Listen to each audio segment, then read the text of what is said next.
They called me a nobody when I walked into that gym in a torn hoodie, clutching my backpack like it was armor.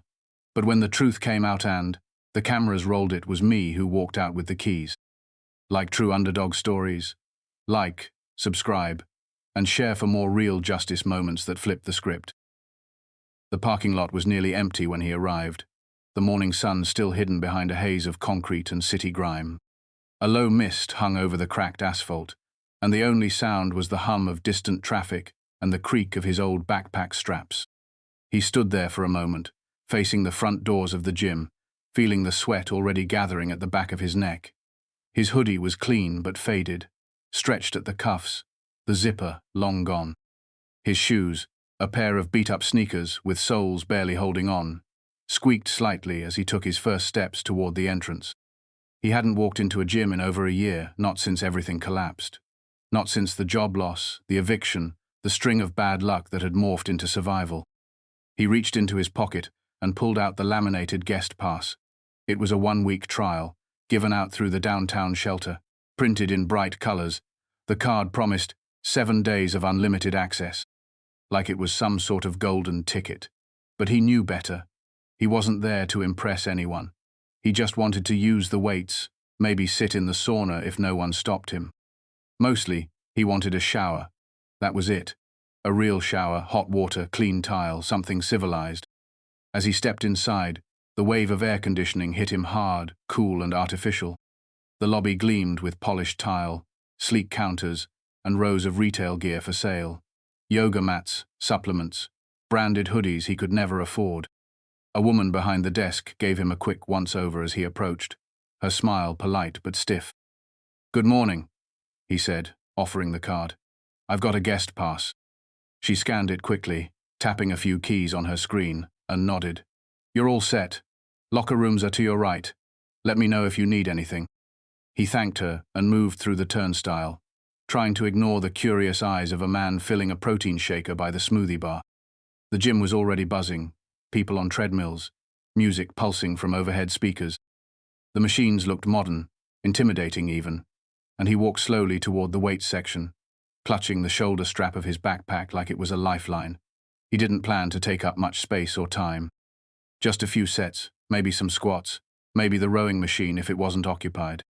The weight room wasn't full yet, mostly serious lifters working in silence, earbuds in, focused.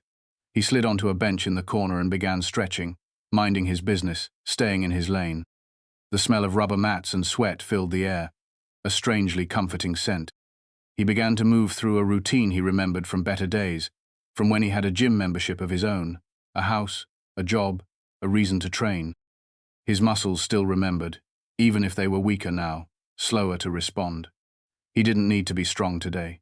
He just needed to feel like he was building towards something again. About 15 minutes in, as he moved to the free weights, he noticed her for the first time.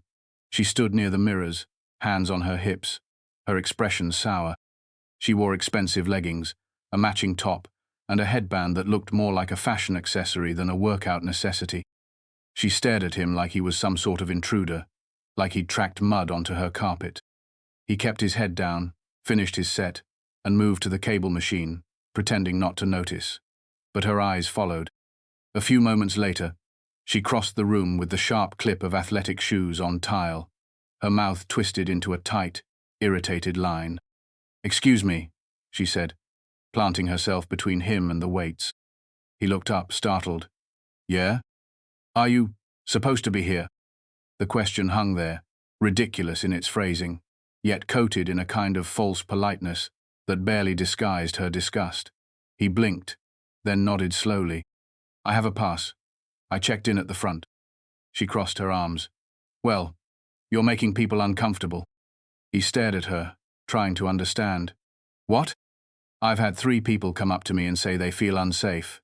You're wandering around with that bag, and you don't look like you belong here." He looked down at the backpack still slung over one shoulder. Inside was a clean towel, a change of clothes, his phone charger, and a few other essentials. He didn't have a locker yet. He hadn't known where to get one, but he wasn't wandering. He was just there. "I'm just working out," he said carefully, keeping his voice even. "That's all. You look homeless. she said suddenly, her voice rising. "And it's not fair to paying members." A few heads turned. Someone near the bench press paused mid-set. He felt heat rush to his face, the kind of burn that came from humiliation, not exertion. He wanted to disappear, to sink into the floor and vanish. But he stood frozen, staring at her, unable to believe what she had just said aloud, without shame. "I'm a paying member," she added sharply, as if that sealed the argument. "This place is for professionals, not loiterers." A young employee appeared at her side, nervous and apologetic. He looked from her to the man with the backpack, then back again. "Is everything okay here?" the staffer asked. "He doesn't belong here," she snapped before the man could answer. "Can someone handle this?" I have a valid pass," the man said again, his voice tighter now. The staffer hesitated, unsure. "Maybe we can step outside and talk." The man took a breath, held it, then slowly nodded. He gathered his bag and walked toward the lobby with the employee. Behind him, he heard Karen scoff and mutter something to the person next to her. He didn't turn around. He didn't want to see the faces. He just kept walking. In the front lobby, the employee apologized again, awkwardly explaining that it was just a misunderstanding, that they had to maintain the comfort of all members. The man listened, nodded politely, then walked out into the parking lot. He sat on the edge of the curb, elbows on his knees, looking at his reflection in the gym's tinted windows. The morning light had risen now, and with it came a new clarity. He wasn't dirty, he wasn't dangerous. But he was marked by poverty, by visible struggle, and in a place like that, that was enough to brand him as other, as unwanted. He opened his bag, pulled out the towel, and stared at it. All he had wanted was a clean shower, just 10 minutes under warm water, to feel human again. Instead, he had been kicked out like a stray dog, dismissed without cause. He looked down at his guest pass, now damp with sweat from his palm. It didn't feel like a ticket anymore. It felt like a joke. The sun climbed higher. Cars passed. The city moved on. And he sat there, silent, shoulders slumped, not yet knowing that something had shifted inside that gym, and far beyond it. That someone had filmed the whole thing. That the internet would soon know exactly what had happened. That this moment, this painful, humiliating moment, was about to become something else entirely.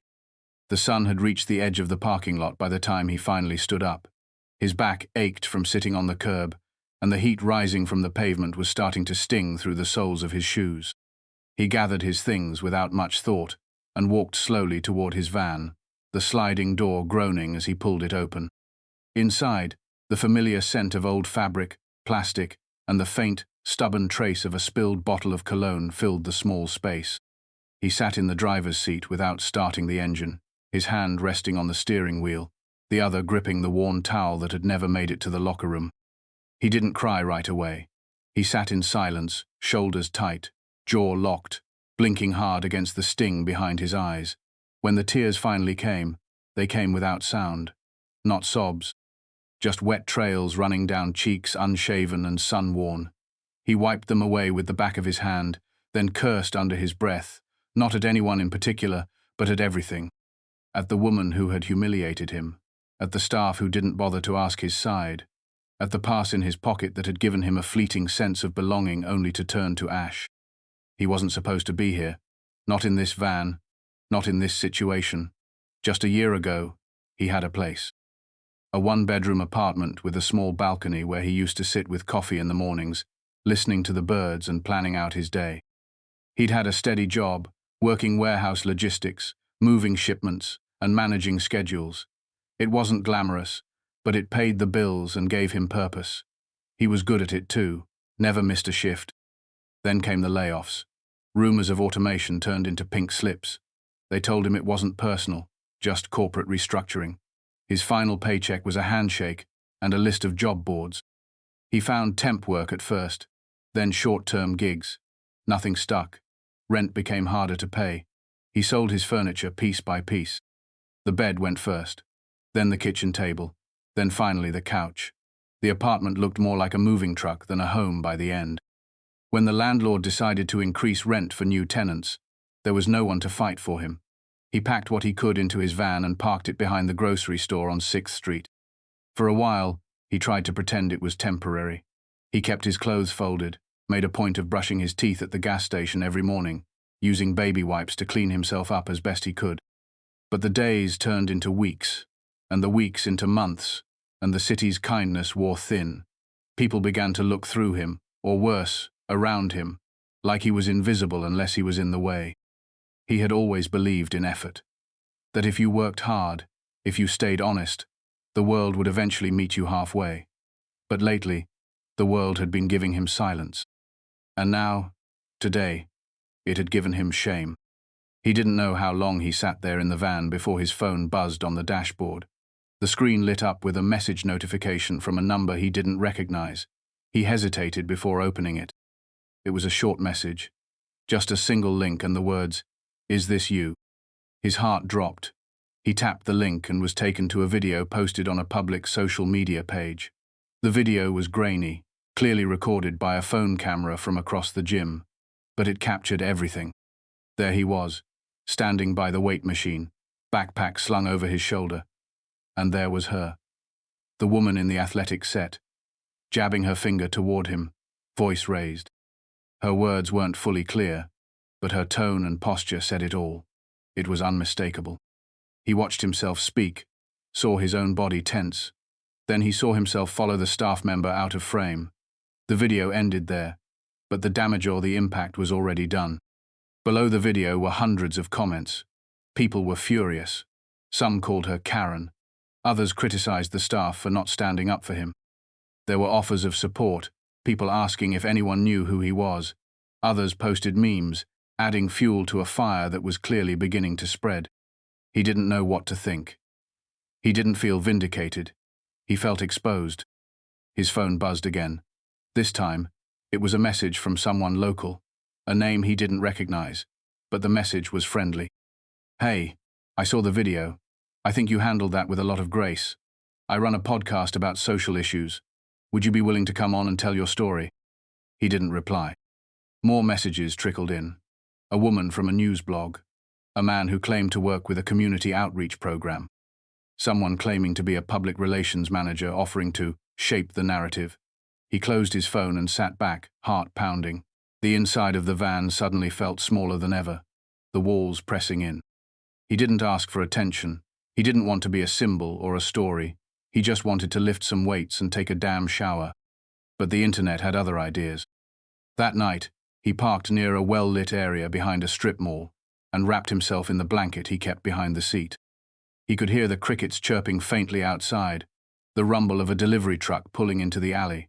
His mind was a mess of thoughts. Should he do the interview? Would it help or just drag him into more unwanted noise? Could any of this change anything? He thought again of her face, the certainty in her eyes, the way she had spoken to him like he was beneath her, like he had no right to occupy space. And he wondered how many others she'd spoken to like that.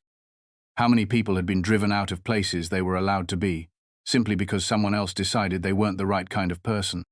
He had grown up believing in fairness, that people were more good than bad. But maybe fairness was a luxury, one that only applied when you didn't look like you'd slept in your car. Maybe the way you looked determined whether someone saw you as a threat, a nuisance, or a human being. Still, despite everything, he didn't feel broken, just tired, bone tired. But there was a flicker in his chest now, faint but steady. Not pride, not yet, but something like it. He didn't know where this story was going. He didn't know if the people messaging him would still care tomorrow. But he knew one thing. They had all seen what she did. The world had watched. And sometimes, that was the beginning of something. As he drifted to sleep in the driver's seat, his phone buzzed once more. He ignored it. Morning would come. The world would keep spinning, and he would be ready for whatever came next. The morning light crept into the van before his eyes opened. A pale gold shimmered along the dusty windshield, and for a few seconds, the world felt quiet again. He stirred beneath the thin blanket, his body sore from sleeping in a cramped seat, and blinked up at the ceiling as if waking in a different life. But reality came back quickly. His breath fogged lightly against the cool glass, and the hum of life outside reminded him exactly where he was. Parked between the back end of a strip mall and the edge of a loading dock, he was invisible again, hidden from the eyes of a city that moved too fast to care. He reached for his phone, the one lifeline still holding him to the rest of the world. Its screen lit up with a chorus of notifications, dozens of new messages, more than 100 unread alerts from platforms he barely used anymore. His heart skipped. It wasn't a mistake. The video had gone far beyond what he imagined. It had exploded. Opening the social media app, he found the original post. Overnight, it had gained over 2 million views. The caption was simple and damning. Woman kicks out man from gym for looking homeless. There were screenshots of her pointing, a still frame of his face turned in confusion. The text overlay reading, all he wanted was to work out. The comments section moved faster than he could read. People were sharing their own stories, their anger, their sympathy. Others were tagging news stations, demanding coverage. Influencers had picked it up. Activists, pastors, small business owners. The story was no longer his alone. It had taken on a life of its own. He felt his stomach twist. It wasn't pride or joy or even relief. It was something stranger, heavier. Being seen wasn't always the same as being understood. And yet, the outpouring couldn't be ignored. One comment in particular made him pause. It came from someone claiming to be a former co-worker, someone who recognized him despite the shadows of hardship across his face. They wrote, "This man helped me get through my first year at the job. He trained me, covered shifts when I had a family emergency. He didn't deserve this. It struck him hard, right in the gut." Someone remembered. Someone still knew his name. He wasn't nameless anymore. The messages poured in. A local journalist asked for an interview. A fitness coach offered to train with him for free. A youth center director wanted him to speak at their next event. One message came from a woman who said her teenage son had been expelled from a gym for wearing second-hand clothes, and that his story made her cry. There was no pattern to the voices, no single type of person who reached out. It was as if everyone had been waiting for someone to shine a light on the quiet cruelty of respectability. Still, he hadn't replied to any of them. Not yet. His thumb hovered over the keyboard more than once, but the right words never came. He had told himself he wasn't anyone's symbol. But the video said otherwise. It showed him as patient, composed, not shouting, not angry, just confused and quietly hurt. That kind of dignity, when captured on film, was impossible to ignore. By noon, the temperature had climbed, and the inside of the van grew stifling. He drove to a shaded park and sat at a weathered picnic table, watching children race down a jungle gym while their mothers chatted nearby. A breeze passed through the trees, and for a moment, he felt like he belonged to the earth again, not just the edge of it. He scrolled through more messages, and then, finally, one stood out. It was from a name he didn't recognize, but the message was short, calm, and different. "I'm the owner of the gym. I saw the video. I'd like to talk. No pressure, just want to make things right." There was no signature, no long explanation, just that. He read it again, this time slower. The owner, not the woman, not the staff member who had escorted him out, the person in charge. A strange cocktail of emotions flooded through him, part suspicion, part curiosity, part something close to hope. He didn't answer right away. He stood and paced the edge of the grass, eyes on the children laughing in the distance. He thought about that day again. About how he had been told, plainly and without hesitation, that he didn't belong. About how no one had stood up in the moment, and how now, everyone seemed to have found their voice after the fact. But still, the message from the owner felt different. There was no public statement attached, no posturing, no defensiveness, just an offer to talk. That felt worth something. "Finally," he replied. "I'm willing to meet. Tomorrow morning works. Your call." He hit send and exhaled slowly, as if the air had been caught in his chest since yesterday. Later that evening, he found himself parked outside a community center with a public gym and free showers. It wasn't the luxury facility he had walked into 2 days ago, but it had warmth and noise and people who looked like him, regular folks just trying to make it through. He took a shower, the first one in over a week, and stood under the water longer than he needed to. The pressure was low, and the soap was generic, but he didn't care. His skin came clean, and with it, something inside him began to lift. When he emerged, fresh clothes from his pack replacing the ones from earlier. He caught his reflection in the mirror. He still looked tired, still carried the signs of the road, but there was something steadier in his eyes now, something that hadn't been there when Karen had cornered him by the cable machines. That night, he parked in a quieter area, near a residential neighborhood, where the sounds of traffic faded and porch lights flickered in the distance. He ate a sandwich from a gas station and watched the stars come out. His phone buzzed again, but this time he ignored it.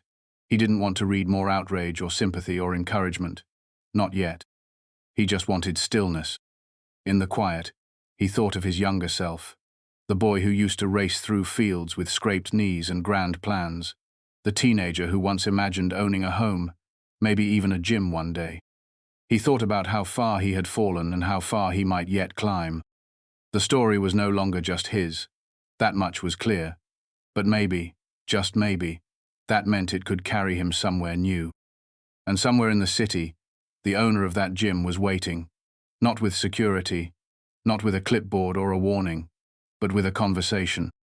He didn't know what would come of it, whether it would be a hollow apology or something deeper, but for the first time in a long time, he was walking into a meeting not because he had to, but because he chose to. And that choice, small as it seemed, was everything. He arrived 10 minutes early and waited across the street, engine off, arms resting on the steering wheel. The gym stood under the sharp clarity of morning light, all clean angles and reflective glass. It looked the same as before, like nothing had happened. People moved in and out through the double doors, earbuds in, towels slung over shoulders, water bottles swinging at their sides. None of them paused to glance around. No one noticed the old van tucked near the curb. He waited, watching the entrance, unsure if this meeting would end in another embarrassment or something he couldn't yet name. His phone buzzed, a message from the same number that had reached out yesterday. It read simply, "Ready when you are. Come to the main desk and ask for me." He took a deep breath, adjusted his hoodie, and stepped out of the van. His shoes touched the pavement with less hesitation this time. No shame, no dread. He had already faced the worst of it. What came next he could handle. Crossing the street, he walked toward the entrance with steady steps. His backpack was on his shoulder again, but lighter this time. He didn't care who looked at him now. Let them look. Inside, the air was still cold and scented faintly with eucalyptus and disinfectant. The lobby gleamed under the lights. The same woman from before was behind the counter. She looked up, froze for a beat, and then straightened her posture. Her smile appeared, cautious and thin. "Can I help you?" she asked, voice controlled. "I'm here to meet the owner," he said. He said to ask at the desk. She blinked, then nodded and picked up the phone. She spoke quietly, glanced at him again, then hung up. "He'll be right out." He stepped aside and waited near the edge of the wall, his hands tucked loosely into the front pocket of his hoodie. He didn't sit. He didn't lean. He just watched, as a group of men in business, casual, walked by without seeing him. A woman in a sports bra and tights glanced his way, frowned, and turned her attention to her smartwatch. It was as if the moment from 2 days ago had never happened. And yet, everything had changed. Then he saw him. A man in his late 40s stepped out of a side hallway. He was broad-shouldered, clean-shaven, with silver at his temples and a look of someone who'd spent more time lifting weights than sitting at desks. He wore a simple black t-shirt, joggers, and running shoes. No clipboard, no entourage, just him. "You must be Chris," the man said, offering his hand. Chris hesitated, then shook it. The grip was firm, genuine. "Name's Leo," the man said. "Thanks for coming." Chris gave a small nod. "Didn't expect to hear from you." Leo motioned to a small office tucked off the main lobby. "Let's talk somewhere quieter." Inside the office, the door closed softly behind them. The space was clean and unpretentious. A desk, 2 chairs, a framed photo of a youth weightlifting competition, and a shelf with a few local business awards.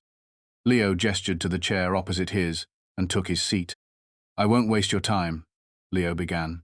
"I saw the video. Someone forwarded it to me the same night it went up. I watched it more times than I care to admit." Chris said nothing. He folded his hands in his lap and waited. Leo leaned forward, elbows on his knees. What happened in here wasn't just embarrassing for the gym. It was wrong. No one should be spoken to like that. Not in my building. And certainly not thrown out for the crime of… What? Wearing a hoodie? Carrying a backpack? Chris raised an eyebrow, the tension in his shoulders still coiled. Seems like it was more than that. She said I looked homeless, that I made people feel unsafe. Leo exhaled through his nose and nodded. I know what she said. I listened to every word. I've already spoken to the staff who were working that day. They should have handled it differently. They know that. I take responsibility for what happened on their watch. Chris looked around the office, taking in the neatness of it all. People usually apologize when the cameras are on. Leo met his gaze and held it. I would have apologized even if no one filmed a thing. Because I've been there. Chris blinked. Leo sat back, opened a drawer, and pulled out an old photo. He turned it toward Chris. The image was grainy, worn at the corners, but clear enough. A younger version of Leo sat on a bench outside a shelter, his hair longer, his clothes baggy and tired. He was thinner then, rougher around the edges, but the same eyes stared out from the picture. That was me, Leo said. 15 years ago, I lived in my truck for 6 months. Showers at the YMCA, day labor when I could get it. Nobody made a video when people treated me like trash, but I never forgot it. Chris studied the photo, then slowly nodded. The tension in his body softened, but just slightly. Leo put the photo away. I built this place to be better than that. A place where people could come and work on themselves, no matter where they were in life. Clearly, we've got some blind spots. I let the culture shift, and I didn't notice until it hit me in the face. Chris gave a dry, almost silent chuckle. It hit me a little harder. I imagine it did, Leo replied. They sat in silence for a moment. No tension, no awkwardness, just understanding. I want to make this right, Leo said finally. Not just with words. I'm offering you a lifetime membership. Free. No questions, no strings. Chris tilted his head. Why? Because this place owes you. Because I do. And because sometimes a gym isn't about muscles or image. Sometimes it's about giving a person the space to stand tall again. Chris looked down at his hands, then back up. That all? No, Leo said. I'd also like to invite you to help us build something better. We're launching a community inclusion initiative. Real access for people who need it most. I want your voice in that room. Chris didn't speak for a long time. His heart beat faster. Not from nerves, but from the weight of being seen. Really seen. Not as a man sleeping in a van. Not as a headline. But as a human being with something to offer. He finally nodded. All right. I'm in. Leo smiled, stood, and reached into his pocket. He pulled out a small silver key on a branded keychain. Welcome back, he said. This one opens the side entrance. It's yours now. Chris took it. The metal was warm from Leo's hand, heavy, but not burdensome. He left the office quietly, stepping back into the lobby. The same front desk staff saw him walk out, and this time her expression changed. Not pity, not fear, something closer to respect. He crossed the lobby and moved toward the locker rooms. No longer a stranger, no longer waiting for someone to question him. This time, he belonged. The next morning, he walked into the gym again, but this time, his hands were not buried in his pockets, and he no longer scanned the room for signs of threat. He had no need to pretend he belonged. He did. The key in his pocket wasn't just metal. It was proof that someone believed in his place here, and not only as a guest, but as a contributor. His hoodie was still the same. His backpack still had its worn seams and faded fabric, but his posture was different. There was no retreat in his shoulders now, no shame in his stride. Inside the gym, it was busier than usual. Morning classes were letting out. People hovered near the smoothie bar and towel bins, chatting between sets and sipping protein shakes. Conversations buzzed low, punctuated by bursts of laughter and the steady thump of music in the background. But then someone noticed him walking across the floor, and that noise shifted. A subtle hush followed him, not hostile, just curious. Heads turned, eyes followed. He kept walking. He passed the front desk, where the same young woman from before sat behind the computer. She didn't pretend not to recognize him. Her eyes met his, and she nodded, small and nervous. Morning, he said, his tone calm. Good morning, she replied. her voice softer than last time. He nodded and walked on.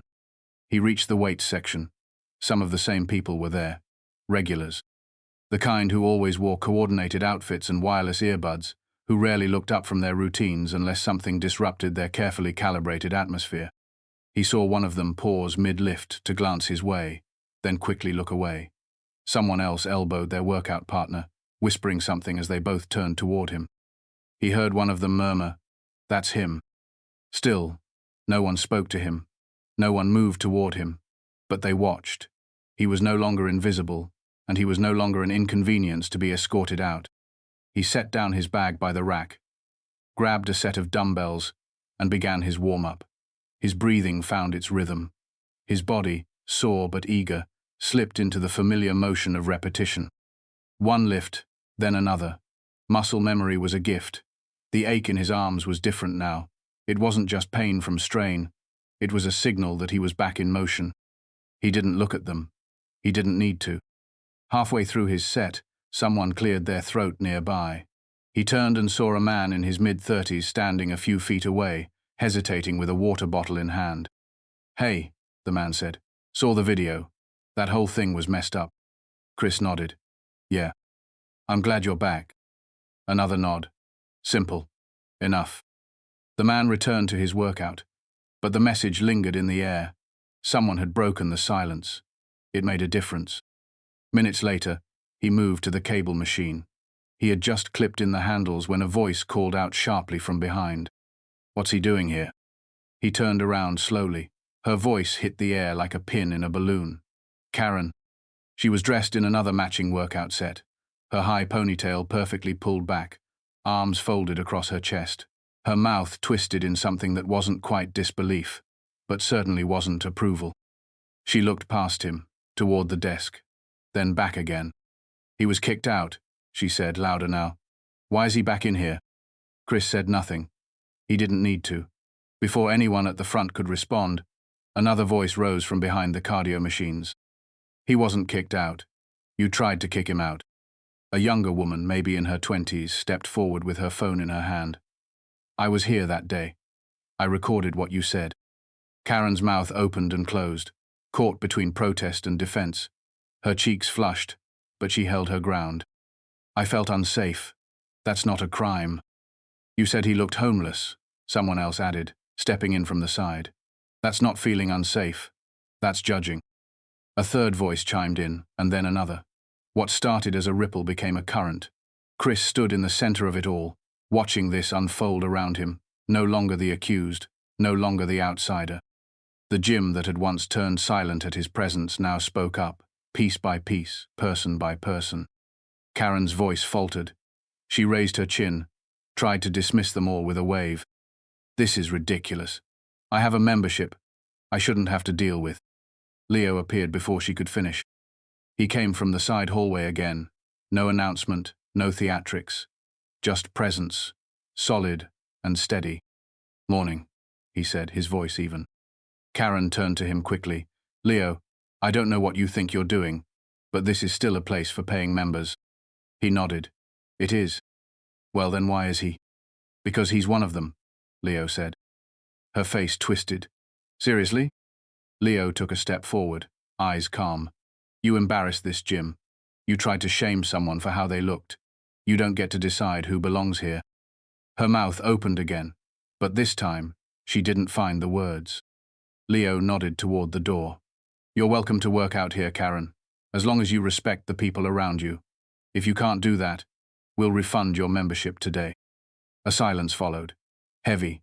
She stood, rooted in place for a few long seconds, and then turned on her heel, storming past the front desk, her sneakers squeaking on the polished tile. The front doors opened and closed behind her with a soft whoosh. Chris exhaled, not in triumph, but in release. The knot that had lived just under his ribs loosened for the first time in days. Leo turned to him. "You good?" Chris nodded once. "Yeah." Leo clapped him on the shoulder. "Keep working. We've got some things to build." Chris returned to the cable machine, this time lifting with steadier form, his arms moving not just with force but with purpose.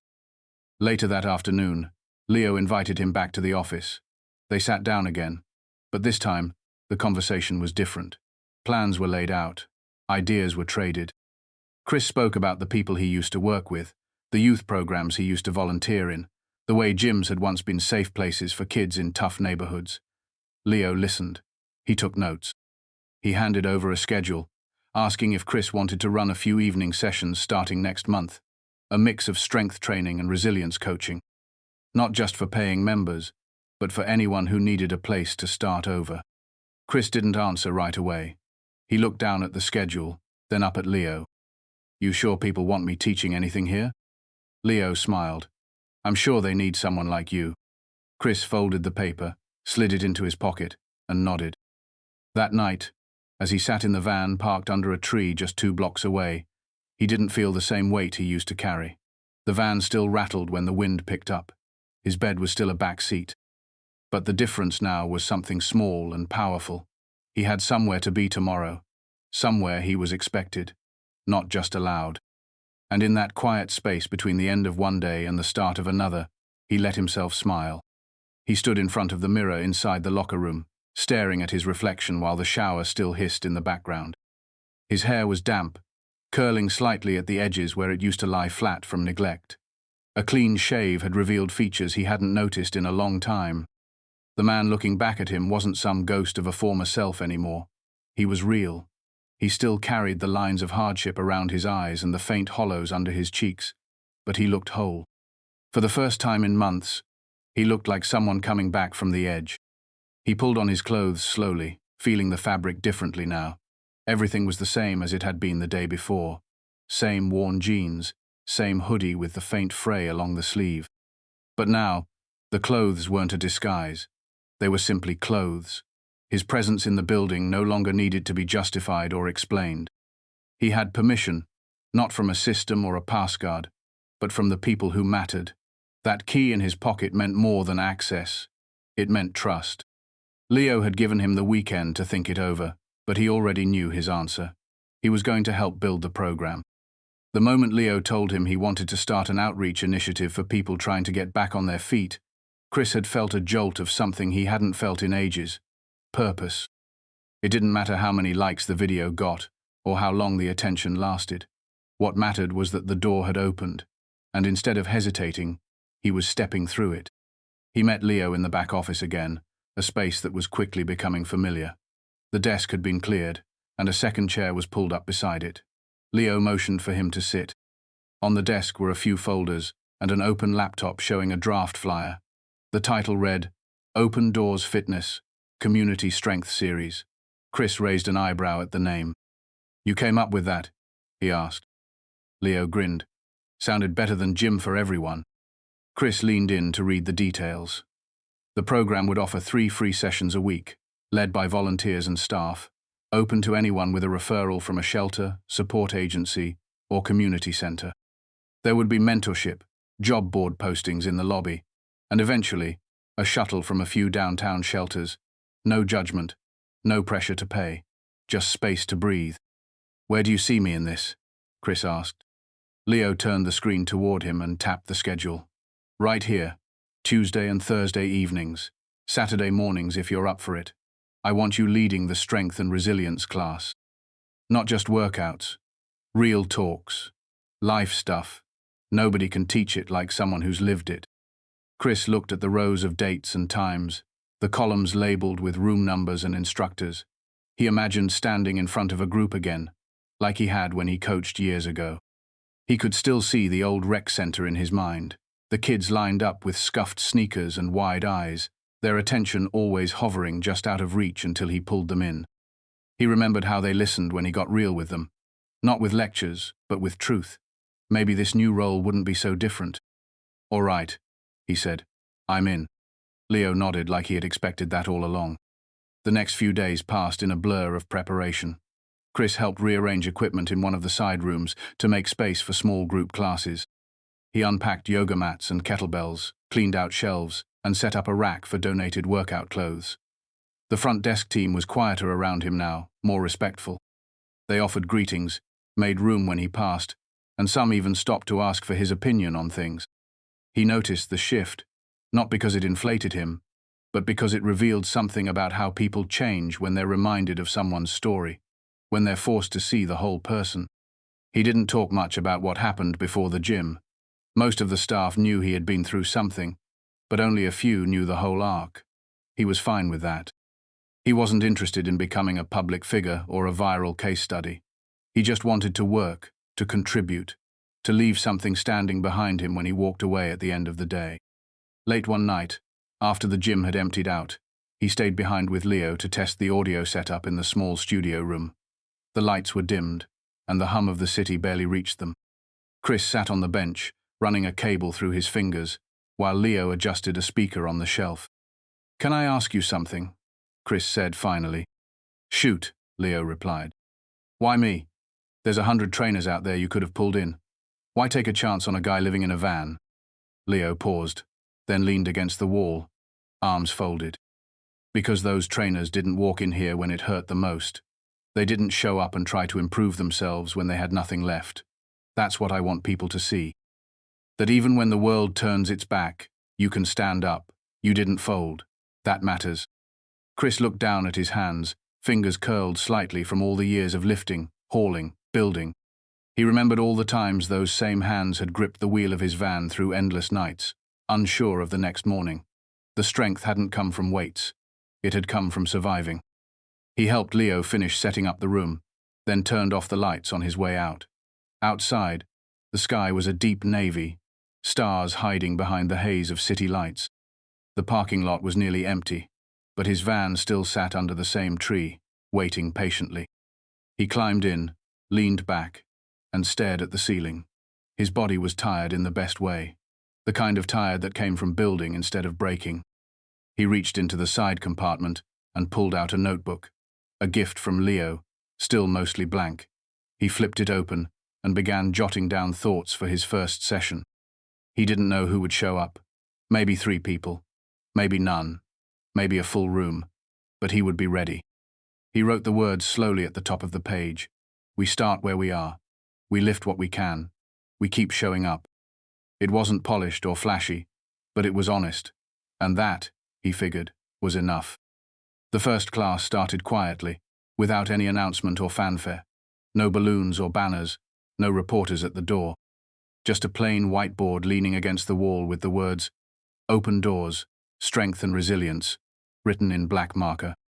Chris arrived an hour early, unlocked the side door using the key Leo had given him, and stepped inside the cool, dim room that would serve as his space. The lights flickered to life overhead, brightening slowly as he moved through the room, adjusting benches, laying out mats, and checking that the water station in the corner had fresh bottles. He wore the same hoodie he always wore, though now it had been freshly washed and hung dry overnight in the van. The scent of clean laundry clung faintly to him. Beneath it, he wore a gym-issued polo shirt that Leo had given him 2 days earlier, embroidered with the program name and his title beneath it, instructor. He still wasn't used to the word. He'd studied it the night he received the shirt, tracing the stitching with the pad of his thumb in the dark. He checked the clock on the wall. 20 minutes to go. He paced once around the room, nerves twitching lightly in his stomach, then opened the small notebook where he'd written out his plan for the day. It wasn't complicated.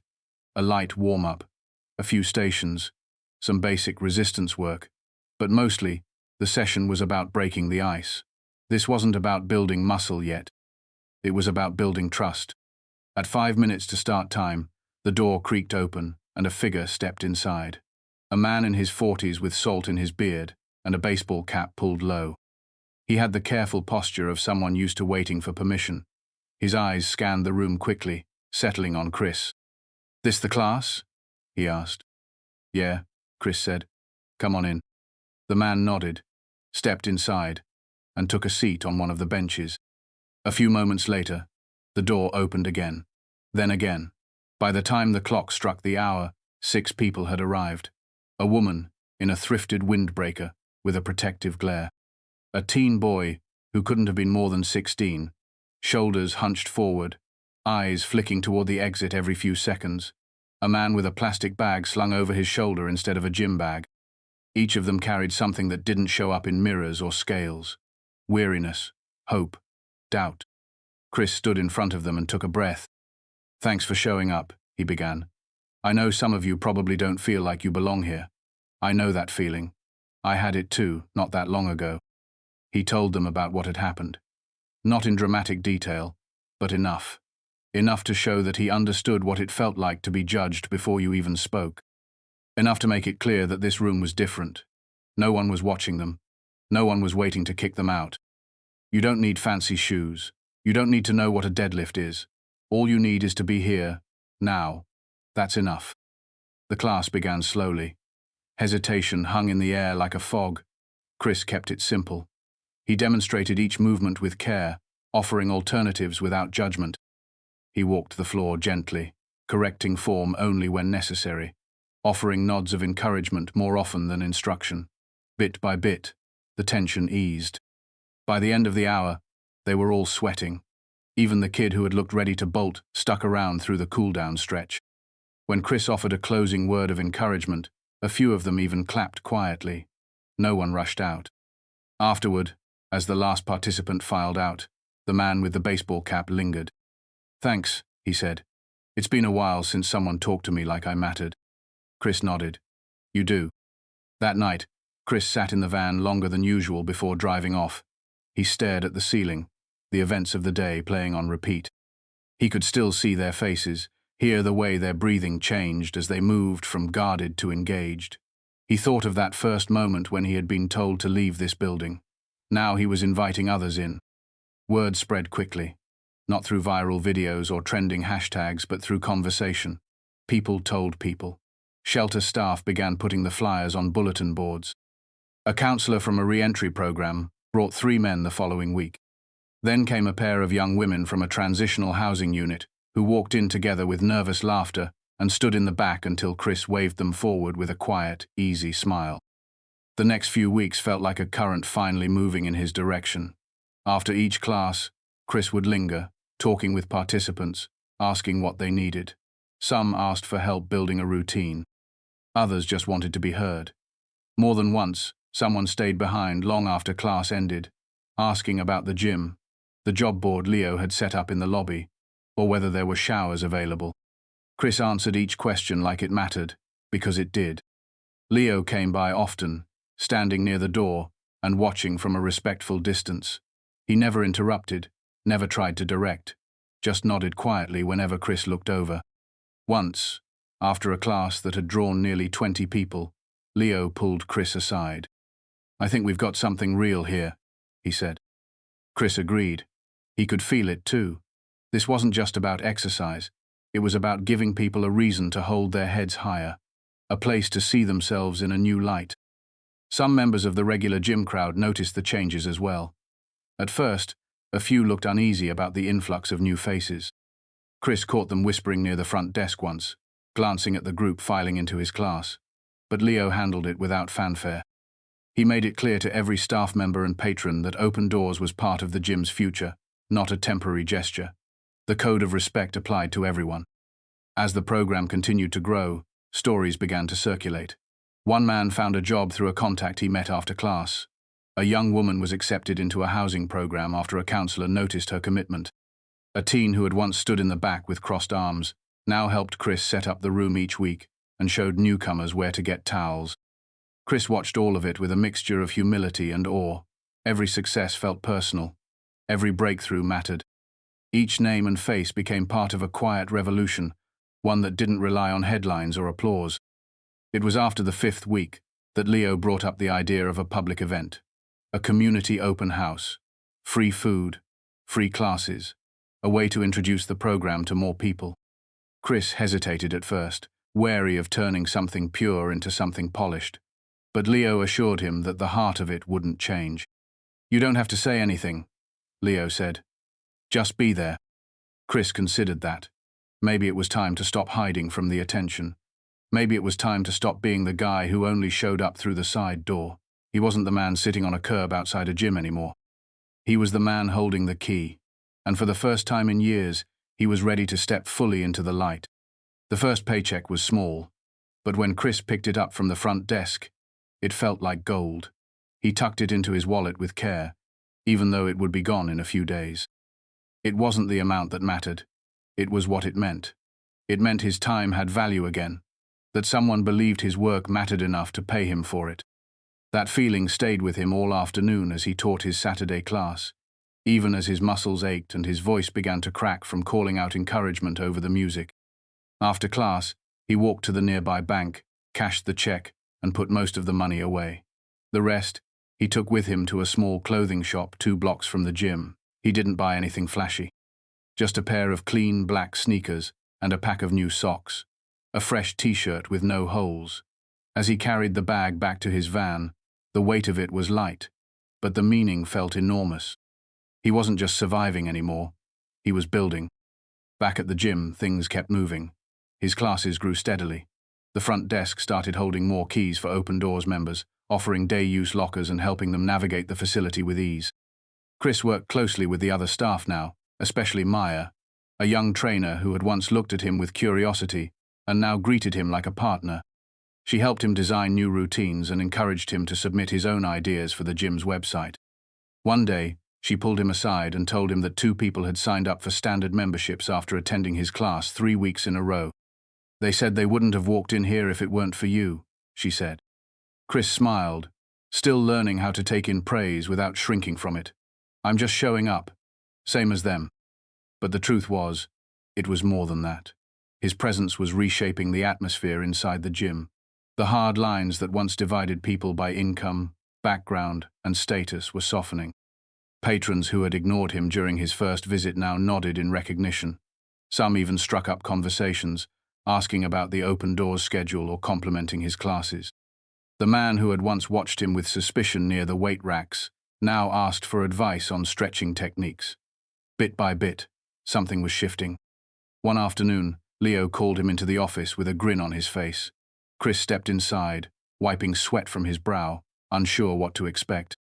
"You've got a fan," Leo said, handing him a piece of mail. Chris opened the envelope carefully. Inside was a handwritten letter. "Dear Coach Chris," it read, "I saw the video where you got kicked out of the gym. My mum showed it to me. She said the way you stayed calm and respectful was something I should learn from. I used to think people wouldn't take me seriously because I live in a shelter. But now I want to be strong like you. I asked my mum to bring me to your class one day. Thank you for not giving up." It wasn't signed with a full name, just a first name and a heart drawn in the corner. Chris sat down in the chair, the paper resting gently in his hand. He read it again, slower this time. The words carved their way deep into him, settling in places he had kept guarded. It was easy to forget, in the day-to-day rhythm of classes and cleaning up mats and balancing paperwork, that someone out there was watching. That just by showing up, he might be helping someone else do the same. That evening, he drove the van not to the usual street or parking lot, but to a quiet complex just outside the city. A landlord Leo knew had agreed to give Chris a chance. It wasn't anything fancy, just a single room in an older building with a tiny kitchenette and a bathroom the size of a closet. But when he turned the key in the lock and stepped inside, it felt like a palace. The floor creaked, the faucet dripped, and the heater made a strange humming sound, but it was his. For the first time in almost a year, he closed a door behind him and knew he wouldn't have to leave in the morning. He spent that first night in the apartment sleeping on the floor with nothing but a folded hoodie under his head and a blanket he had brought from the van. Still, he slept deeply. No sirens outside, no parking patrols, no fear of being told to move along, just silence and stillness. In the morning, sunlight filtered through the blinds, painting stripes of light across the bare walls. He lay there for a moment, smiling quietly, then stood and stretched, his body sore but rested. Later that week, Leo announced the gym's plan to expand the Open Doors program. They had partnered with 2 local non-profits and were planning to offer more classes, including one just for women and another focused on mobility and injury recovery. Leo wanted Chris to help train a few new instructors. He handed him a printed schedule and pointed to the names penciled in. "These folks were in your first few sessions," Leo said. "They want to give back." Chris looked at the names. He recognized them all. The man with the baseball cap, the teenager who used to stare at the floor, the woman in the windbreaker who had challenged everything on her first day. He nodded, a swell of pride blooming in his chest. The following Sunday, The gym hosted the community open house. Chris arrived early, dressed in the gym polo and jeans, helping set up folding tables, arrange flyers, and greet volunteers. Families arrived in groups, some hesitant, others curious. There were free smoothies, music from a local DJ, and short demo sessions from each instructor. Chris stood near the main entrance, smiling, shaking hands, directing traffic when needed. He noticed a man standing off to the side, watching quietly. He wore a jacket that looked one size too big and carried a backpack that sagged from use. Chris recognized the posture, the slight lean backward, the way the man scanned the room like he was waiting for someone to tell him to leave. Chris walked over, not quickly, not carefully, just directly. "Hey," he said, "you looking for open doors?" The man glanced up, surprised. Yeah. I wasn't sure where to go." "You're in the right place," Chris said. "Come with me." He led him to the registration table, introduced him to one of the volunteers, and stayed until he saw the man relax a little, shoulders no longer pulled tight. Then he stepped back, giving him space. That evening, after the last of the tables had been folded and the music faded, Chris stood alone for a moment in the center of the studio. The room smelled faintly of sweat and sanitizer. He looked around at the walls, the mats, the whiteboard now crowded with names and notes. He thought of the version of himself who had sat in the van just outside this building, too ashamed to make eye contact, too afraid to push back. That man still existed. He carried that version with him, always would. But now, he carried something else too. He carried proof, not just of his own worth, but of what could happen when one door opened and someone dared to walk through it. The invitation arrived in a plain white envelope tucked into his mailbox. No return address, no fancy logo, just his name in neat handwriting and a city seal stamped into the upper corner. Chris turned it over twice before opening it, standing in the narrow hallway of his apartment as the evening light slanted through the blinds. He unfolded the letter slowly, his heart beating faster with each line he read. It was from the city council. They were hosting an event called Voices of Change, a new initiative recognizing residents who had made unexpected contributions to the community.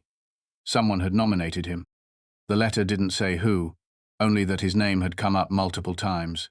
They wanted him to attend, to stand on stage with others who had helped make the city better in quiet, powerful ways. It wasn't just an invitation, it was a recognition. For a long moment, he stood in the hallway, staring at the words on the page. He read it twice more to make sure he hadn't misunderstood. Then he set the letter down carefully on the kitchen counter and sat at the small folding table near the window. Outside, the street was quiet. Just the distant rumble of a passing bus and the faint call of someone walking a dog. He ran his fingers through his hair, still damp from the shower after his last class, and let out a breath he hadn't realized he was holding. He hadn't done any of it for recognition. That wasn't why he showed up to teach 3 times a week, or why he stayed late to clean the mats and reset the benches. It wasn't why he talked to kids in the hallway or offered rides home to people who had nowhere to go. He did it because he knew what it felt like to be invisible. And now, somehow, that work had caught the attention of people he never imagined would notice. The day of the ceremony came quicker than he expected. Leo had offered to go with him, even handed him a pressed shirt still in its dry-cleaning plastic. Chris changed into it in his apartment and stared at himself in the mirror. He looked sharp. The collar framed his face neatly. The shirt was crisp, the sleeves a perfect fit. For a moment, he barely recognized himself, not because he looked like someone else, but because he looked like someone who belonged there. At the city building, the lobby buzzed with people dressed in suits and dresses, some nervously straightening ties, others greeting each other like old friends. Chris walked in with Leo at his side and was immediately greeted by a volunteer with a name badge and a clipboard. "Chris, we're so glad you could make it. You're in the 3rd row. We'll call you up after the youth literacy group." He nodded, thanked her, and took his seat. The lights in the auditorium were warm and golden, casting a soft glow across the stage. The rows slowly filled, and as the speakers began, Chris listened with care. One by one, community leaders stepped forward to talk about what they'd seen change in the city. They spoke of food drives, youth programs, neighborhood cleanups. Each story was different, but all of them pointed to the same truth. People could change places. And sometimes it started with one small act. When his name was finally called, there was a soft wave of applause. He stood and walked to the front, the key to the gym still tucked inside his pocket, like a reminder of everything that had brought him to this moment. A woman from the council met him at the podium with a handshake and a certificate. Then, to his surprise, she turned to the microphone and said something that made the room go quiet. This next honoree came to our attention not through headlines but through action. He created a space inside a fitness center where judgment is replaced by welcome. He gave people a reason to try again when they were told they didn't belong. His story started with rejection and ended with responsibility. Chris didn't just walk back into the gym that day. He held the door open for others. He felt a rush of emotion rise in his chest, the kind that comes without warning. He wasn't a man who cried easily, but something about those words hit a place inside him that hadn't been touched in years. He looked out over the crowd, saw Leo nodding from his seat, a quiet grin on his face. He saw Maya sitting beside a group of Open Doors participants who had come on their own, wearing t-shirts they had made for the occasion. Chris stepped to the microphone. For a moment he wasn't sure what to say. He cleared his throat, the weight of the room pressing down on him. "I didn't plan to speak," he began, "but I guess it's fitting because none of this was planned. I just wanted a shower. That's all.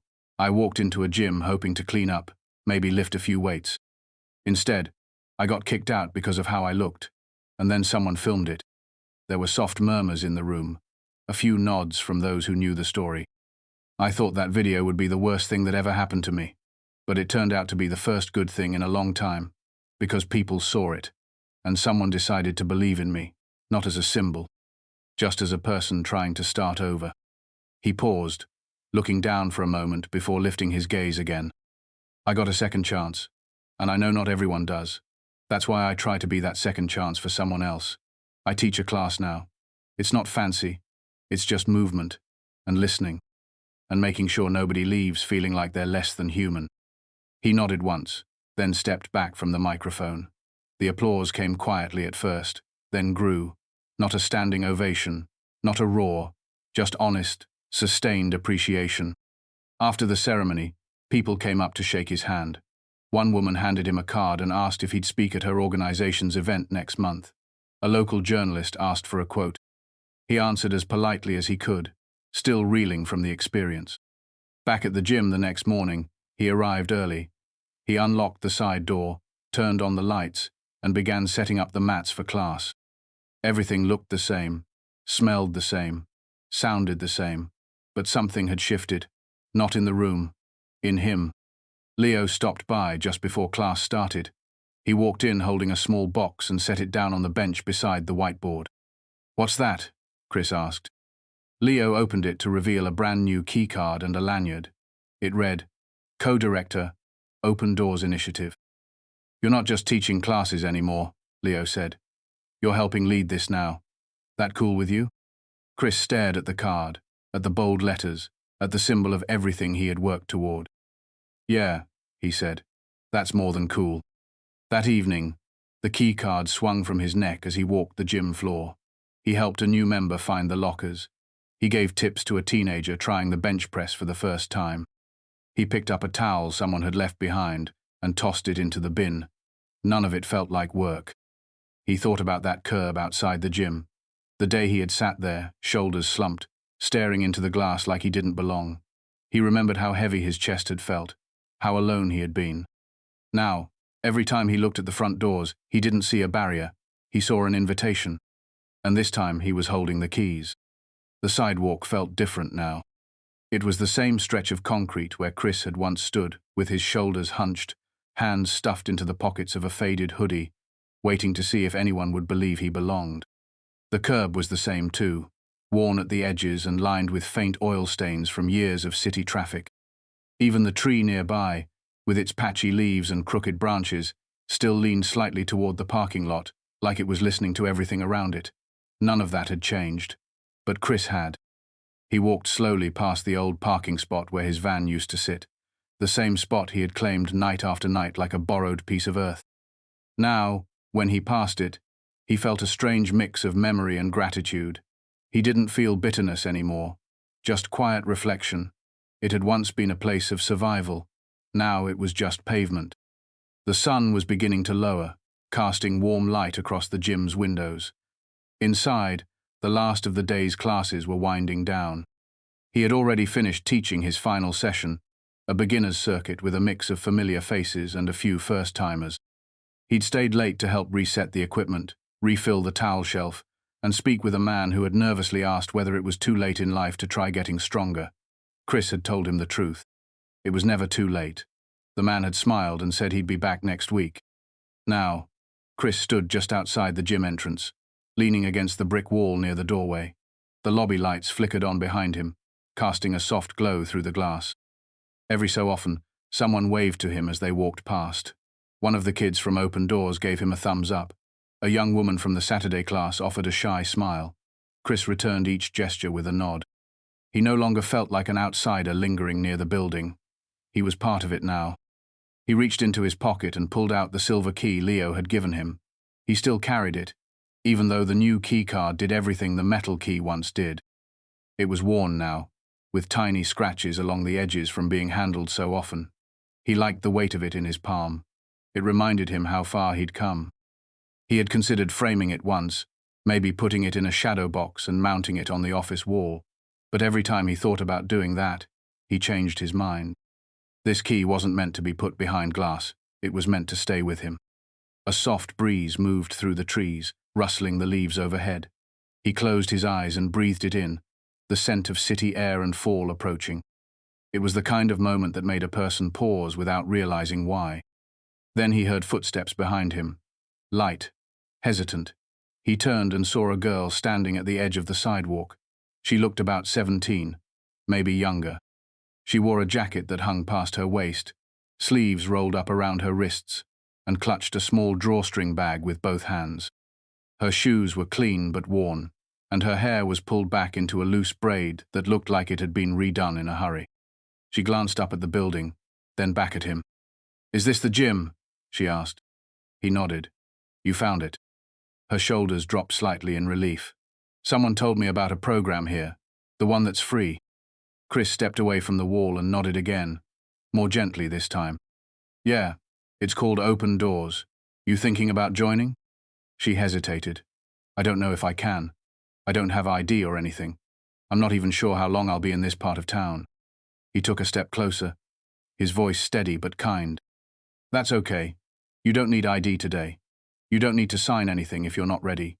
You can just come in and see the place. You want to do that?" She looked up at the building again, the weight of decision written across her face. Then she nodded. He pushed the door open and held it for her. She stepped inside, blinking at the light, and followed him through the lobby. A few people turned to glance at them but quickly returned to their own conversations and routines. Chris led her to the registration table for the program, introduced her to one of the volunteers, and stayed close as she filled out a simple form with just her first name and emergency contact. After a moment, the girl turned to him. "Do you teach the class?" "I do," he said. She nodded slowly. "Okay, I think I'll try it." Chris smiled. "That's all you need to do." He left her in the care of the volunteer and returned to the front entrance. The breeze had picked up a little now, cooler as the sun began to dip behind the buildings. He leaned against the wall again and looked up at the sky, its colors shifting from gold to deep blue. He thought about the girl, how she had stood in the same place where he had once been told to leave. Only now, someone had opened the door for her. No questions, no assumptions, just welcome. He thought about how strange it was, how life could turn a single moment of humiliation into the seed of something good. If Karen hadn't said what she said, if the video hadn't been posted, if Leo hadn't called, if a stranger hadn't recorded that scene on their phone, none of this might have happened. He might still be sitting in his van, waiting for another door to open. But instead, he had walked through one, and then helped open it for others. He didn't pretend it had been easy. There had been nights when he doubted everything, when the weight of starting over felt too heavy to carry. There were mornings when he woke up uncertain if the progress he was making would last, but each day had built on the last. Each step had become part of a new foundation. His phone buzzed in his pocket. He checked the screen. A message from Leo. It read simply, "New class added next week. You're on the schedule. People are asking for you by name." He smiled and slipped the phone away. Then he stood up straight, pulled the door open, and stepped back inside. The night wasn't over yet. There were still lights to turn off, mats to roll, and maybe one more person waiting just beyond the edge of the sidewalk, wondering if they were welcome. He would be there to answer. Because once, someone had seen him not as a problem, but as a person, and that had made all the difference.